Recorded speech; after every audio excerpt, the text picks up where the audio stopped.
once you understand why you feel the way that you do, that goes an awful long way, because you can restrict, you can avoid, you can even moderate. But if you've always used specific foods in a specific way, but you actually don't really understand the unconscious reasons why, again, for me, it's like a ticking time bomb. Welcome to Cut the Crap with Beth and Matt, the world's #1 no bullshit health and fitness podcast. Are you ready to cut the crap with your diet and exercise, get strong as fuck, and build a healthy relationship with food? Then you've come to the right place. Let's go. If you'd like to support us in the podcast, join our Patreon where you get exclusive content, which consists of monthly workouts you can do at home or at the gym, monthly challenges that are either strength, habit, or mindset based, and access to over 100 plus low-calorie, high-protein, family-friendly meals. These are all designed by a professional chef who is certified in nutrition. These recipes are already in MyFitnessPal for easy fucking tracking. New recipes are also added each week. We believe that fitness is for everyone, so this is our way of getting you started on your health and fitness journey at a price most everyone can afford. So what the fuck are you waiting for? We'll see you in the Patreon. Bobby! How's it going, T? What is up? Good. It's good to see you. Oh, yeah. So welcome to the show, Bobby. Really appreciate you coming on. I feel like we have been trying to get this set up for probably well over a year now. Yeah. I know life's been crazy for all of us. And I think you had the baby, which is, I think that's why we had to cancel last time. So how's life? Yeah, you pretty much summed it up, mate. It was the last year and a half in a nutshell. Yeah, exactly. Before we get into it, Bobby, you want to introduce yourself a little bit so our audience can get to know you? I'm willing to bet some of our audience is already familiar with you because we have a very similar messaging, all of us. So what's your deal, Bobby? Yeah. What's your deal? Relatively threatening there, mate. We're here to cut the crap. Yeah, bloody hell, what have I signed up for? Yeah, so Bobby, Rob, whichever you prefer, genuinely. Well, our stories, Matt, are relatively similar. We started doing this at the same time. Same exact time. We got guided to the same place, and our career paths have gone in a similar direction over similar time periods, which is cool. So that's all relatively similar to yourself. But myself, I believe that I have been put on this planet and I learned this too late in life, but I believe I've been put on this planet to actually help people understand themselves to a degree that they didn't before. Interestingly, when I got into all of this, that's not why I did it. I just kind of enjoyed nutrition a bit. And I enjoyed reading research and busting myths. And once I started talking about my own story more and my addiction and the way I conquered my addiction was through methods that I would, of course, recommend, which is understanding your unconscious mind and what is unconsciously driving you to require a coping mechanism to begin with. And that's what prevented me from relapsing over and over again, eventually. So once I started talking about that more, this very, very unique and very specific type of lady, in fact, kept approaching me. So she would always have a similar story. She'd always have a similar background, very similar personality traits. And she would always say that, well, everything that you talk about is exactly what I have experienced, except it's with food. It's just not with alcohol. And that's kind of when the penny dropped. And I realized, well, it's not so much about the coping mechanism as much as it is about, the shit that's driving it from the past. That's how Bobby Nutrition was created. And here we are. Okay. So you and Beth have a similar experience there? Yeah, man. Yeah. So I can relate to Bobby a lot. As you all know, I have struggled with alcohol and I'm going to be 8 years sober in August. And I'd love to talk about the relation with people struggling with food and alcohol, because I think there's a fine line. And, I'd love to hear your opinion about it, especially when it comes to people saying they're addicted to food and then addiction to alcohol, which to me are two totally different things, but they are a little bit the same, So I'd love to hear your opinion on that. I say it quite frequently.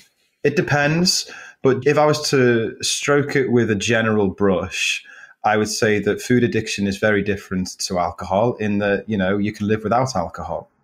So in many ways, I often say to my clients that, well, what you're trying to conquer is very different to what I had to conquer. It's about putting yourself in a lifestyle whereby you're constantly presented with the coping mechanism. You've got to eat. So you are constantly reminded, because what we've got to remember is with alcohol, once you've gotten past the first phase, once you think you're kind of over it, well, you can avoid it then. Still not easy, Jesus Christ, but you can.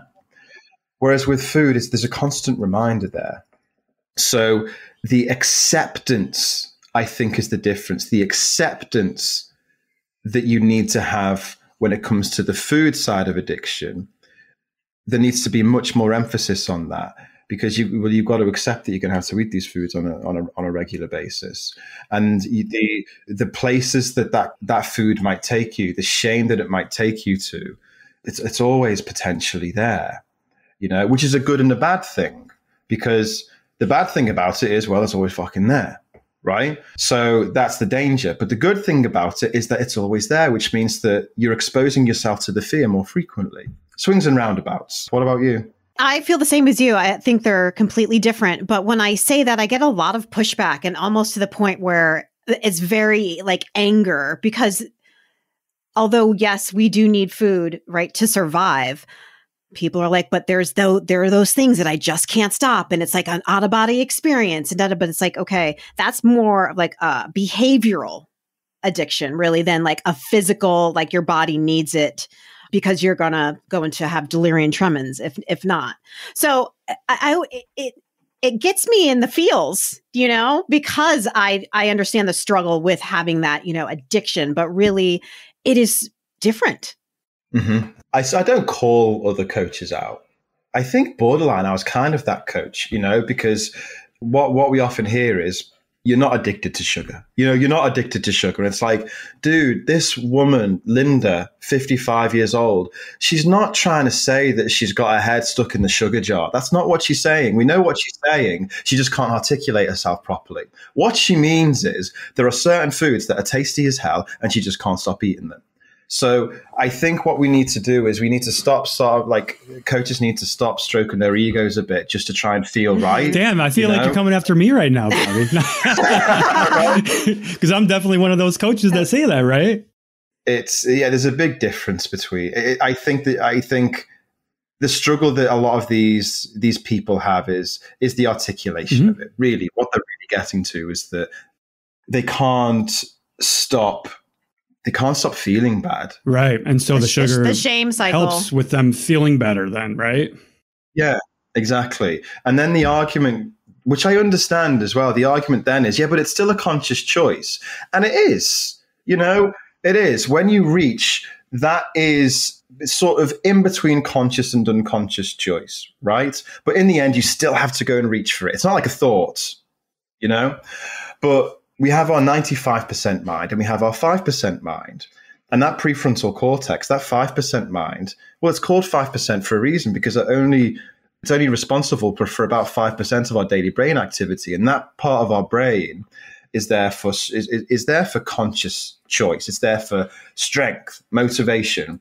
And that's what a lot of these, at least women in my case, so my women, they're motivated at the start. The 5% brain is like, yeah, I've had enough of that shit. We're going to go and do this. But 5%, man, it's not going to outweigh the 95%.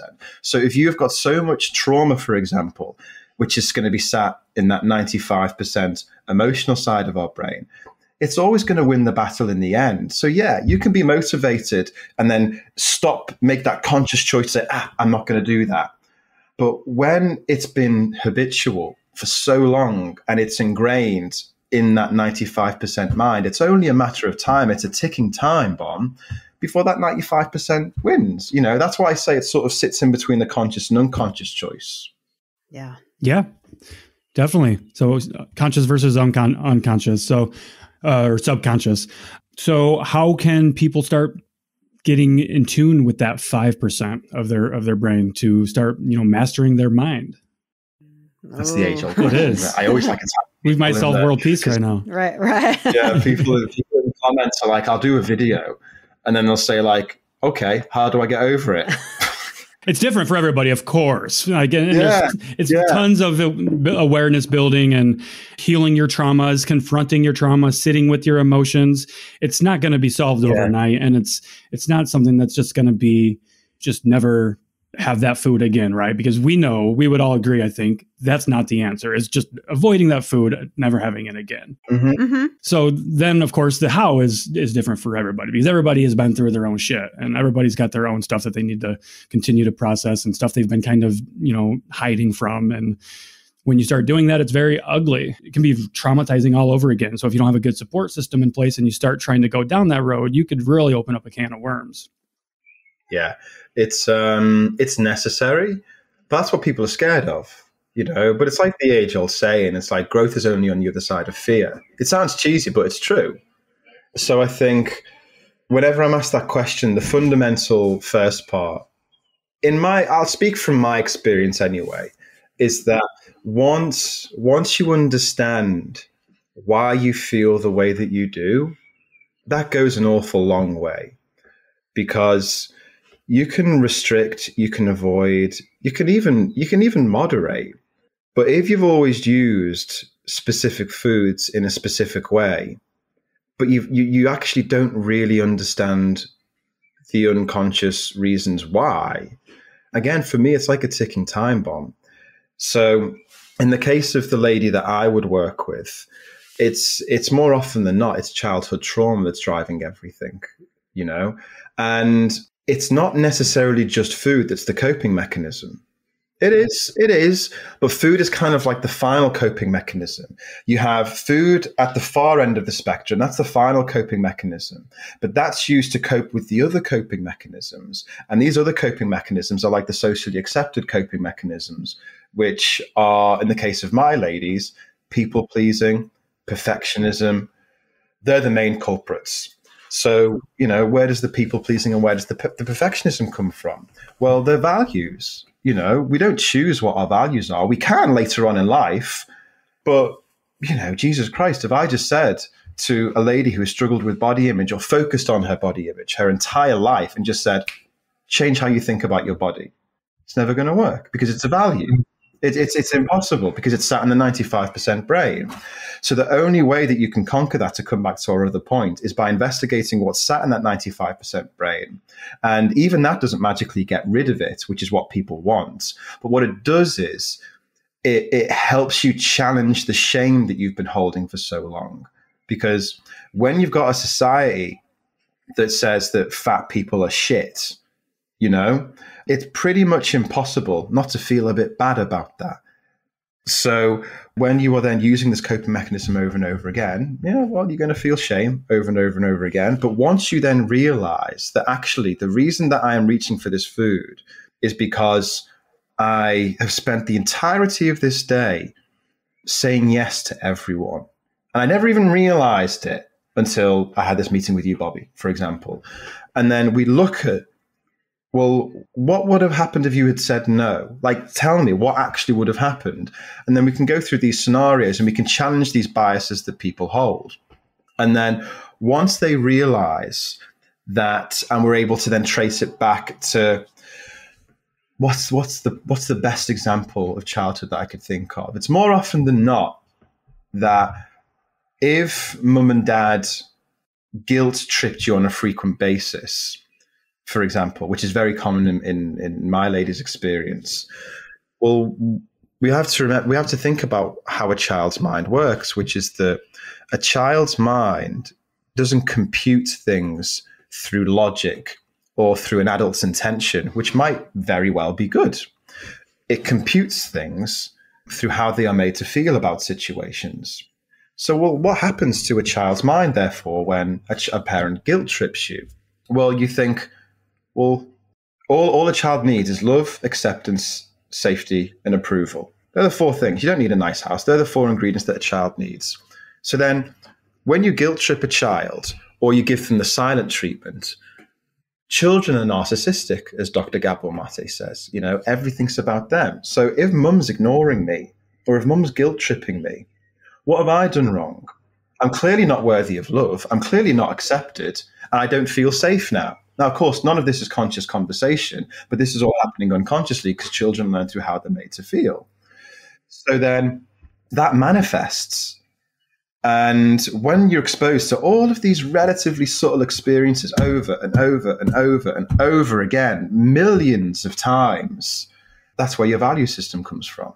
So in that case, what then happens is, well, when mum keeps doing this, I don't like it. It doesn't make me feel safe. So what I'm going to start doing is I'm going to start pandering to her.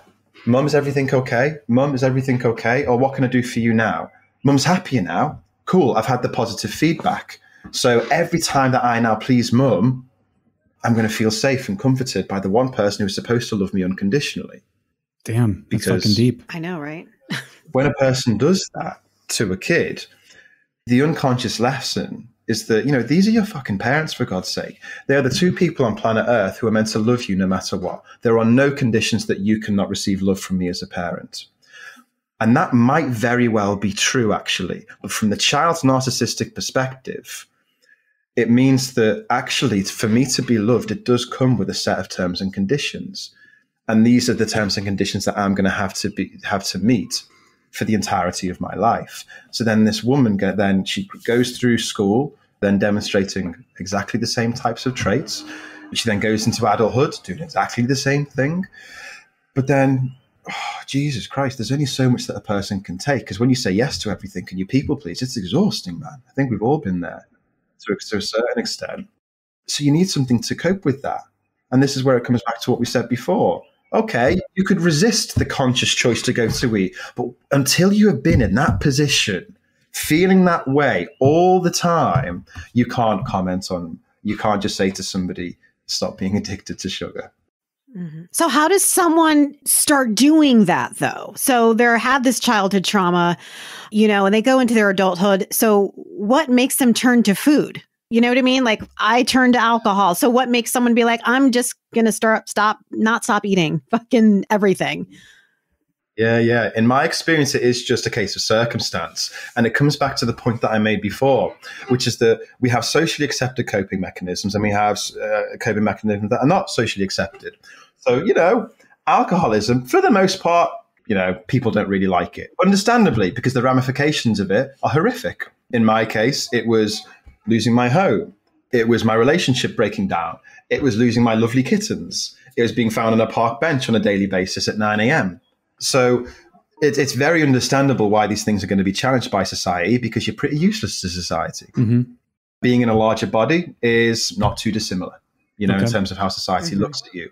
However, remember, they're just the coping mechanisms, in many cases anyway, for the more socially accepted coping mechanisms. So I have clients as well who are like this, where they are overweight, but they might have a sister who is on the surface of things completely different. She goes to the gym seven days a week, 6-pack, the whole 9 yards. I'll reference Dr. Gabor Mate again here, this is where he says that, actually society praises trauma because the trauma that is driving my client to use food to cope is exactly the same trauma that's driving her sister to exercise so hard. It's not because she's desperate to look good, whatever, however society measures that at a given point. It's because she's trying to not look bad. She's trying to constantly run away from something. So this is why you can never feel like, let's say, truly happy in a different body. I mean, you can, but it's not just because of the body.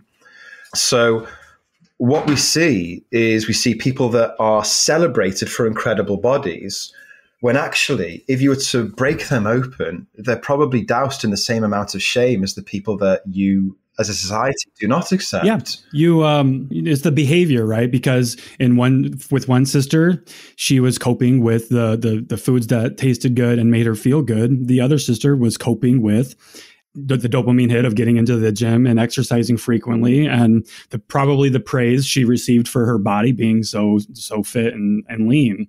Yeah, exactly. So it's like a positive feedback loop, right? But then once you go home and you stick the TV on, and I don't know, let's assume that you're single, you go home, you're alone, you're still the same fucking person once the door closes. You know what I mean? And you're left with the same shame that was there. And now you're alone sitting with that. Exactly. It's tough. And this is why no matter what the scale says, you got to deal with your shit.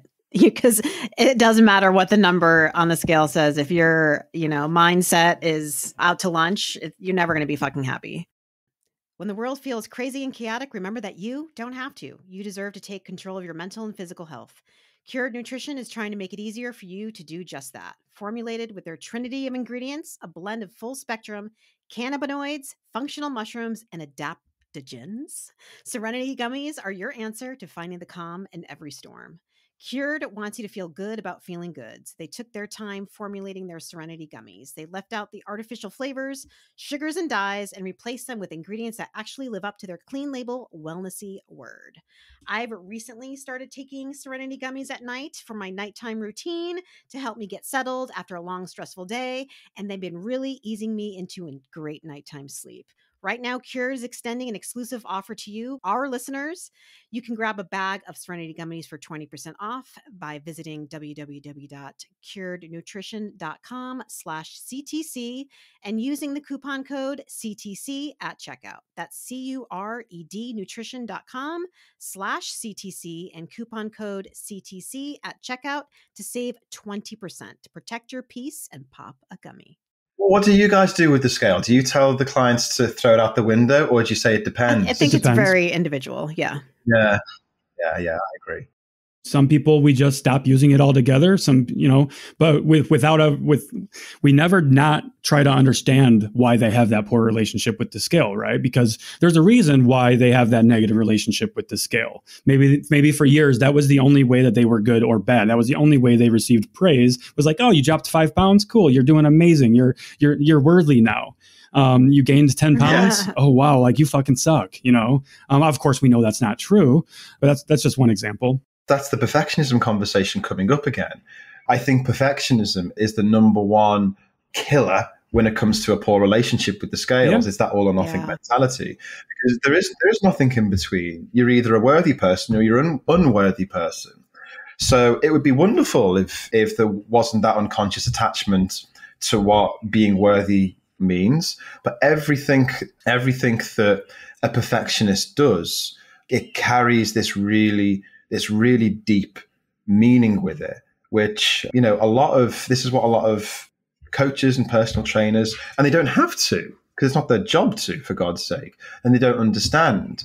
And then this, again, like Linda, 55 years old, who's always struggled with her relationship with food, the only possible conclusion to her then is that she's the common denominator, because she's tried every single diet.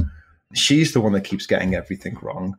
And I would say, again, it depends on the person. I'm not here saying that everybody who struggles with their weight is a victim of childhood trauma. That's not what I'm saying. But I'm saying, if we can look at the signs of, if you've tried every single diet going and you consistently have this all or nothing mentality, it can be quite difficult to allow somebody, chocolate when you haven't looked at the all or nothing mentality first. Totally. Yeah.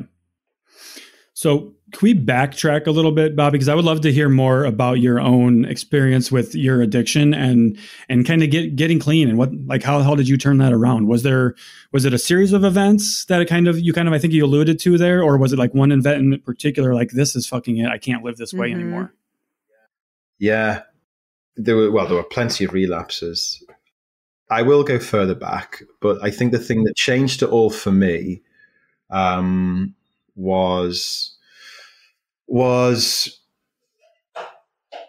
addressing my value system and why I made the choices that I made. That's really where it came from.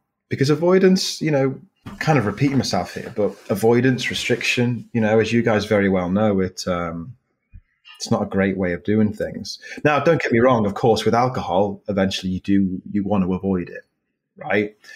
In my case, I'm not speaking for everyone. So yeah, as an alcoholic, you want to be avoiding it.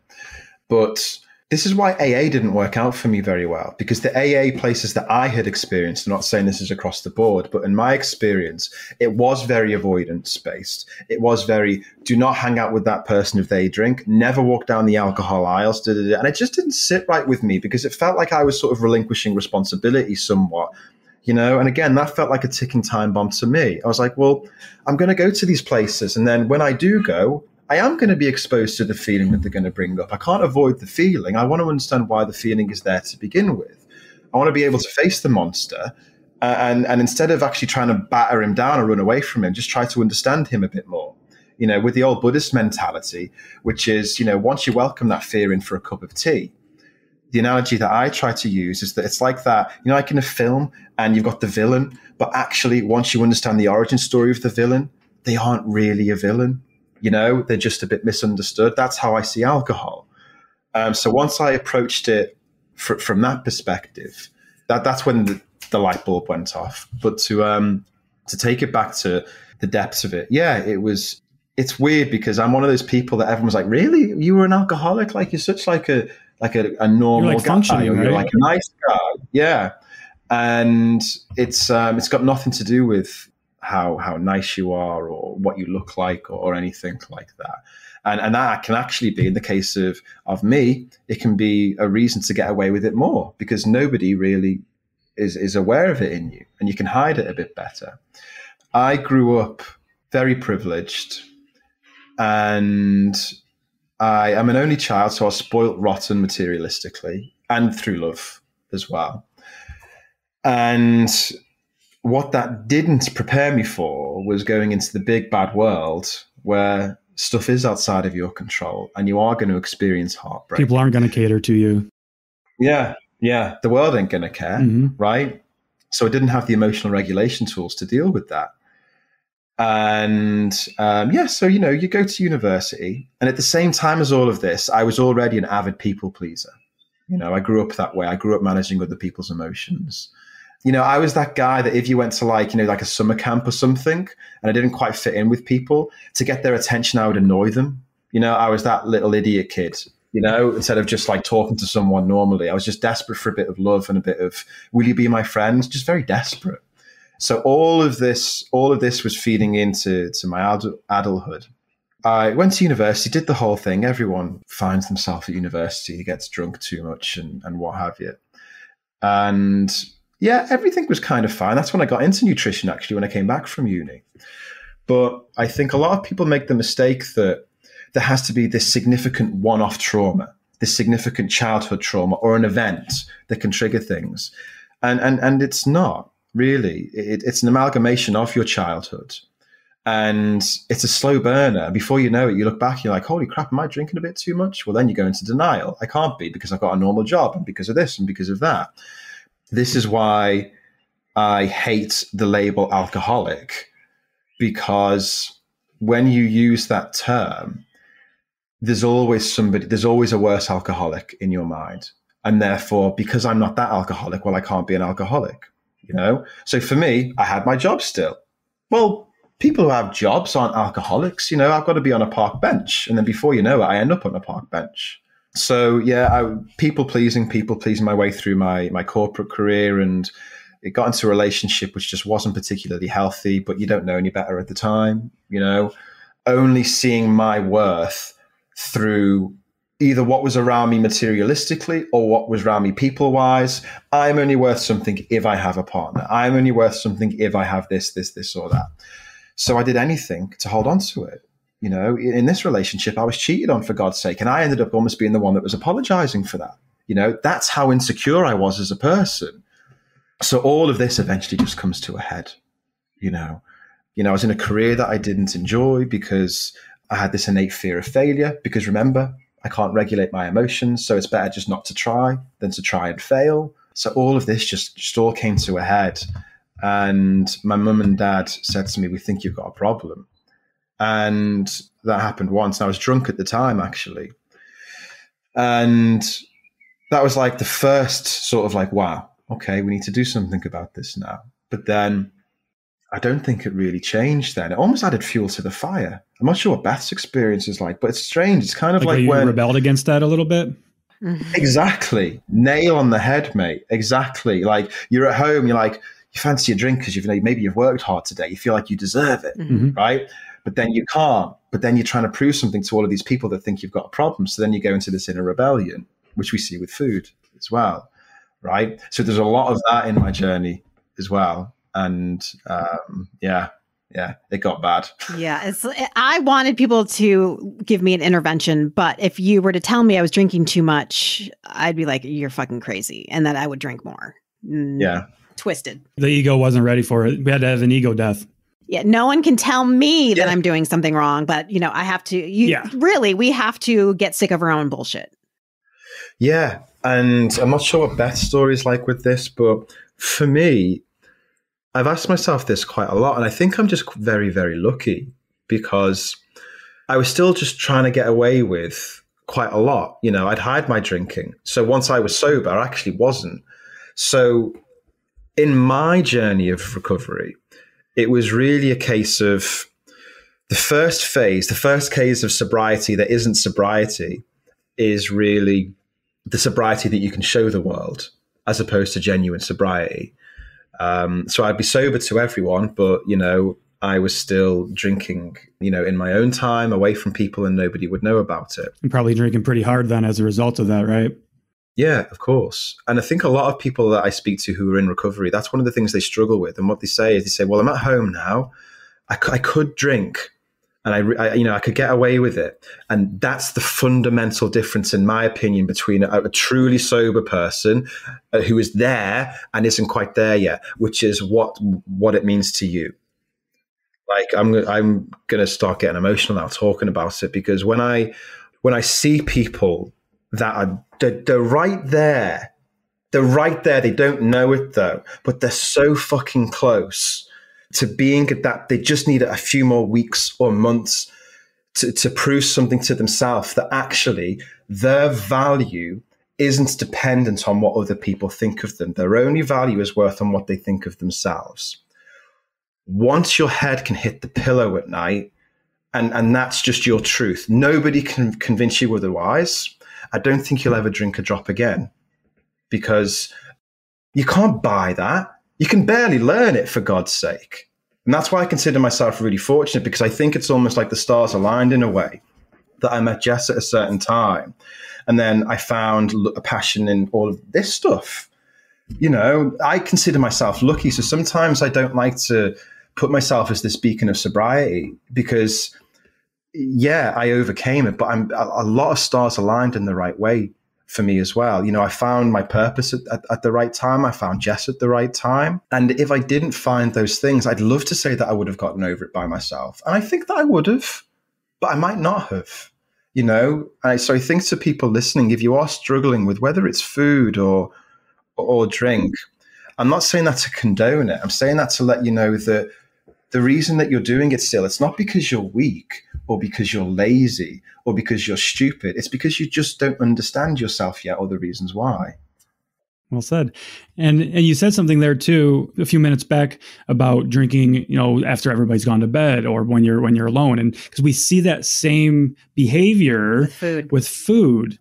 When a wife's husband goes to bed, they'll be digging wrappers out of the trash and eating the chocolate they threw away earlier, or binging an entire thing of Oreos in front of the TV when all their kids have gone to bed, because now they won't feel that shame, and now they feel safe to do that.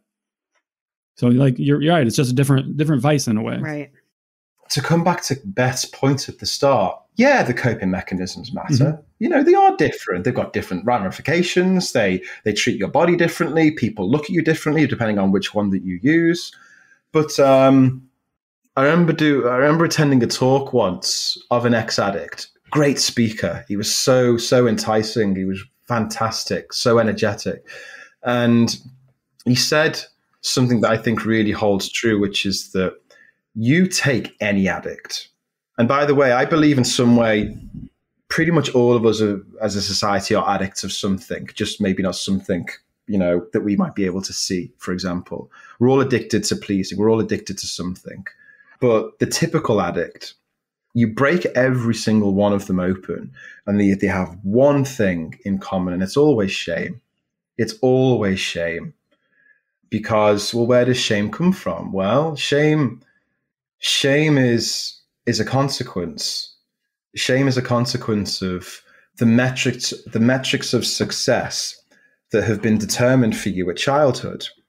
You know, you could take Michael Jordan, who, you know, on paper is most people's measurement of success, right? I've got him on my wall. He's one of my all-time heroes. But I know if I was to have a conversation with him, and we could see this when he did his Hall of Fame speech, for example. It was a doozy, wasn't it? Yeah, and just in how he carries himself after a loss, the shame that he carries with him after, you know, scoring 50 points in a game, but he might miss the clutch shot. Mm-hmm. That's not logical. You know, far from it. Whereas if you took another person, if you put me in a game today based on what I've been exposed to, based on my reality, throw me into a game with the Chicago Bulls scoring 50 points, I'd be pretty damn happy with that. So shame cannot be absolute, right? It can't be. Shame is relative. So if it's relative, it means that when you look in the mirror and you feel disgusted by yourself, it means that by the law of probability, somebody else can have exactly the same body as you and feel absolutely no shame at all. That means it can't be about the body. It can't be. It means it's your relationship with it. And if it's your relationship with it, that means that it can change because it's your relationship. And then it's a case of, you know, unwinding and doing all of the inner child work and what have you, right? So lack of awareness in a lot of our behaviors and habits that I'm hearing here. What are some practical things that people can start doing to raise awareness to these type of things? I'd like to give a really unique answer. Doesn't need to be unique. Yeah. I'll just talk from my experience. I loved journaling. The reason I don't like saying that is because everyone bloody journals these days. You know what I mean? Like everyone's a psychologist, everyone journals. But I suppose the quality of your journaling is what matters. And I think this is something that you guys really will support. I think the difference between myself and a lot of people that get to a so-called better place is that I was obsessed. I think what I say to people coming onto the program is if you just have one ingredient, I promise if this is the only thing that you have, the rest will kind of figure itself out. And that is curiosity. If your curiosity can surpass the level of shame that you carry, you are going to win this game because you'll just want to learn more. You'll want to understand yourself more. You'll be intrigued by everything and you'll stop seeing yourself as the problem and you'll be able to see yourself more as this. You can referee yourself almost, you know? So if you can step outside of yourself and look at yourself in a more objective manner, the more and more that you journal, for example, you start spotting these traits and you start spotting all of these patterns. And then this is the golden thing. This is what Kieran, so one of our old mentors, Matt, told me is that, you know, once you understand yourself, you can then understand everyone else. So to most people, humanity is incredibly complex, and it is. But once you understand yourself to that level, you then look at other people and you're like, oh my God, that's exactly what I do. That's exactly what I do. That's exactly what I do. And then you can see how similar we actually all are. So I would say that if you could, one, develop, easier said than done, but be obsessed and curious with the mind, and just understand, forget the mind, just understanding yourself, looking at your habits, developing awareness to them. And because I was in my corporate life when I was doing all of this. So I had my little orange book, which is somewhere there. And that's why I've kept it, you know, and I always bought the same orange book to write in. And I would literally finish a meeting and I would write down, got quite nervous then after this person came in. And then later on that evening, it didn't feel like work. I'd be like, why him? What is it about him? I don't really know right now, but these are the things of him that it could be.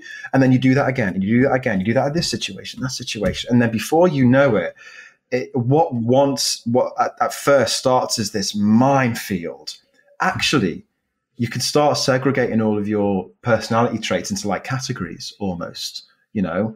And you can write it down if you want and be very literal and practical with it. But that's not in your mind, just unconsciously. You just start creating all of these similarities, and you start looking at these categories. And then before you know it, yeah, I think that would be I was obsessed with journaling. I think that would be my number one thing to go to. I think, yeah, I agree, because it creates awareness. And like you said, like people need to get more curious and kind of figure out why they do certain things the way they do so they can actually change them, because awareness is key and it all starts there. If you're not aware, you can't change. And I love the curious, what you're not aware of. Curious word there too, because if you think about it, and what Bobby was saying earlier is with the childhood traumas and things like that, kids are very curious. They ask questions. They want to understand. So if we can reclaim that, and literally if we can reclaim, keep asking yourself understanding that why, for sure. Why do I do this? Why do I feel this? Why does Aunt Sally being here piss me off? Like all these things. Why, Matt? Why? Why did Aunt Sally piss you off? Because she told me not to eat a fucking sweet potato with butter. Well, why did she tell you that? Because she's a fucking freak. I don't know. she's the food police. Right. Yeah, absolutely. Yeah. And, like I'll still get it wrong. Not wrong, but like I'll take my eye off the ball now. Sometimes all it takes is a mentor to give me exactly the same treatment that I would give a client. That's why it's good to have mentors. That's why it's good to have coaches. We all say all the time, coaches have coaches. Yep. I always will. I'll always have somebody to hold me accountable, because he could say exactly the same thing that I would say to a client. But again, I think to help the listeners as well, there isn't like this huge segregation between the likes of us and then these people who are so-called struggling. Not at all. We just got a bit more awareness to it now. The same shit will still pop up in our heads. We're still insecure. We still get sad. We still emotionally eat. We'll still drink when well, I won't, but Matt, you can drink, right? So you'll still drink when you're pissed off. And we carry all of these. People need to stop thinking that we're robots. We have it all figured out. Yeah. We're just human. Like humans, I think this is part of the problem, is expectation as well. People wake up every day with an expectation that they have to be perfect. And we can say that there's no such thing. And then the victims of this will say, well, of course, I know there's no such thing as perfect, but their actions dictate otherwise. You are trying to be perfect. You are. That's why you feel so much shame when you've got 85% on a test instead of 87. If everybody could accept that, if we can drop our ego, that's the best way to put it. We have so much ego attached to emotion. It's any so-called negative emotion we shouldn't experience. And if we do, it means that we're doing something wrong or something is wrong in our lives. Yes, it can be an indicator, but sadness is healthy. Anger is healthy. It's what you do with sadness and anger that could be potentially unhealthy, how you respond to it and how you. It's almost like we shouldn't feel. Like, I think people are really afraid to feel those emotions. Like, I shouldn't be angry right now. I shouldn't be crying. So do they try to mask that with other things? Yeah, exactly. It's what you and I did, Beth. That's exactly what. But this is the thing: is that I think my hindsight's a wonderful thing, but my hindsight is that okay, if you've got an absolutely quote unquote awful life, and it's just shit, then it's probably obvious as to why you're drinking or why you're eating too much. But I think for most people, it's just a case of you've been this way for so long, you've just gotten used to this really negative way of thinking. You don't realize it's negative because it's all you've been exposed to. Let me use myself again as the example. So in that previous relationship, I was just accepting it. Like my parents would ask me, like, "Are you happy?" And of course I said yes, because I thought I was, but it's because that's all I'd been exposed to. And this is when we have to talk about belief systems. You guys know what it's like when you jump on a call with somebody for the first time, you try and bring them into your program. You've got to convince them to believe something that they didn't know was believable. The concept is just alien to them. So I think, how did I even get onto this topic? I don't even know. So we have our ego attached to these emotions, and we think that, sadness is bad and anger is bad, happiness is good. If we're able to look at these emotions a bit more like information, we can look at them a bit more objectively. If we can look at them a bit more objectively, well, then we can challenge the biases that are contained within them. We can look at them as information, because that's all they are. Because what makes Beth sad doesn't make me sad, and vice versa. So that means there's a bit of information in Beth's past that's different to mine. that makes her frame this situation somewhat differently to how I would, you know? So I think if we can, and this is where I think journaling really helps, because it inherently forces you to look at these things more objectively, because you're doing it so fucking frequently. It starts turning into data as opposed to you being an idiot. Yeah. You could start looking at patterns, certain patterns that you do every day, that your thought patterns. Yeah, absolutely.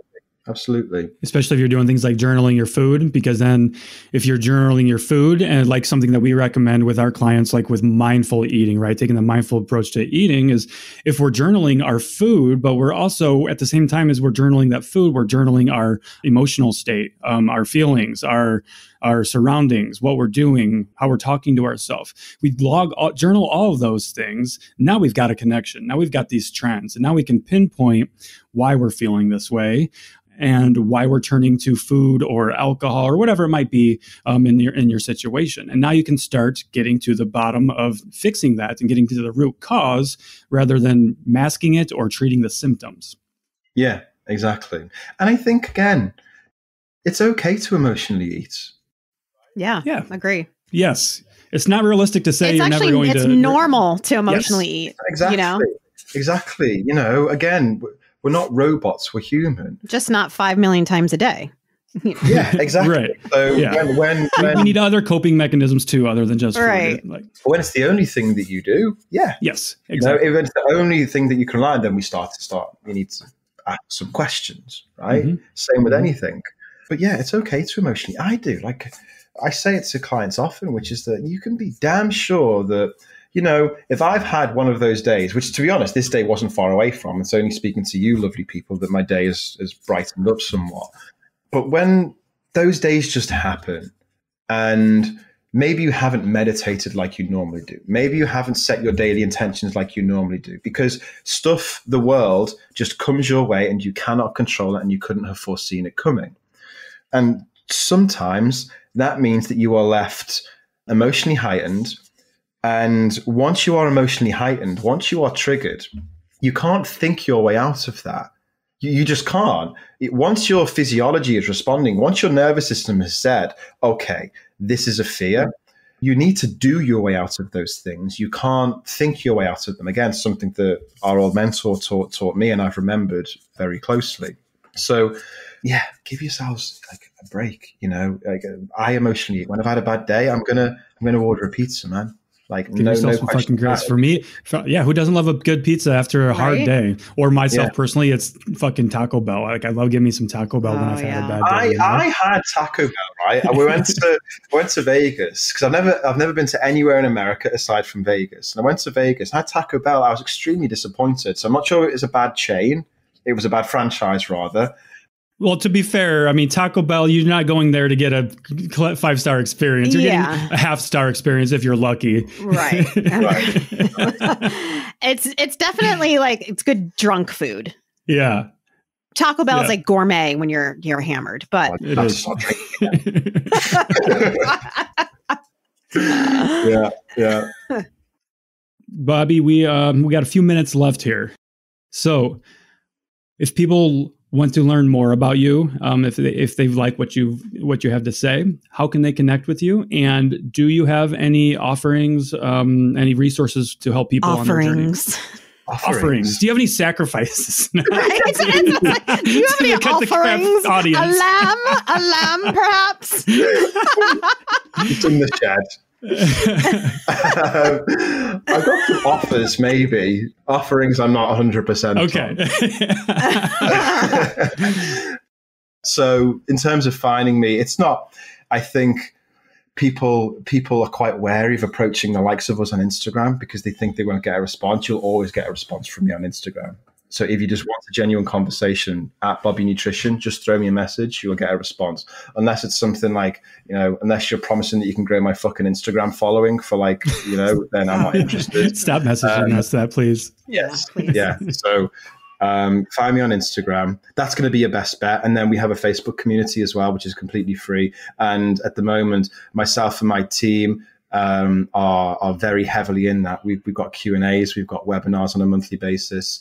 The ladies, my coaches, they are running podcasts every couple of weeks as well. So we're really looking after the community in there at the moment. That's completely free. That's what it's all about, community. Nice. Yeah. So if you go into Facebook right now and search for Bobby Nutrition Community, we'll let you in and we can have a chat in there as well, potentially. Nice. There it is. I'd say that's the best place to start, man, with ourselves. And then if you want to talk to me, like I said, anyone, the door is always open. Good. Well, Bobby, I'm glad that we were able to connect. Yeah. Let's not go so long before we chat again, especially on the podcast. Absolutely. No, it's a pleasure. I've been looking forward to this for quite a while. Yeah, absolutely. Please, let's do it again. Yeah, absolutely. Thanks, Bobby. Man, appreciate it. Take care. Hope you enjoyed this episode, so why not share with a friend who needs to hear it? Send us a DM on Instagram or email us at cutthecrappod@gmail.com and join our Patreon at patreon.com/cutthecrappodcast. As always, we appreciate you and thanks for being here.